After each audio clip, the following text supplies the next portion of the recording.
సంగారెడ్డి జిల్లా జహీరాబాద్ స్థానిక MLA camp కార్యాలయంలో జనవరి 1వ తేదీ న్యూ ఇయర్ వేడుకల్లో పాల్గొన్న మాజీ మంత్రి సిద్దిపేట శాసనసభ్యులు తన్నీరు హరీశ్రావు,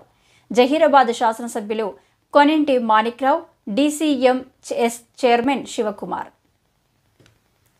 బీఆర్ఎస్ పార్టీ అధ్యక్షులు కార్యకర్తలకు కేక్ను తినిపిస్తూ సంబరాలు జరుపుకున్నారు. ఈ కార్యక్రమంలో మాజీ market committee chairman Gundappa Ramakrishna Reddy, మాజీ మున్సిపల్ చైర్మన్ అల్లాడి నరసింహులు, జహీరాబాద్ మండల అధ్యక్షులు తట్టు నారాయణ, కోహిర్ మండల అధ్యక్షులు నరసింహులు, జురా సంఘం మండల అధ్యక్షులు వెంకటేశం, మాజీ municipal vice chairman Ashok Sheri, మాజీ జెడ్పీటీసీ స్వప్న భాస్కర్, సీనియర్ నాయకులు నామ రవికిరణ్, ఎస్సీసెల్ అధ్యక్షుడు బండి మోహన్, పట్టణ అధ్యక్షులు యాకూబ్, మాజీ కౌన్సిలర్లు అబ్దుల్లా, వివిధ గ్రామాల సర్పంచ్లు, ఎంపీటీసీలు, నాయకులు, కార్యకర్తలు తదితరులు పాల్గొనడం జరిగింది.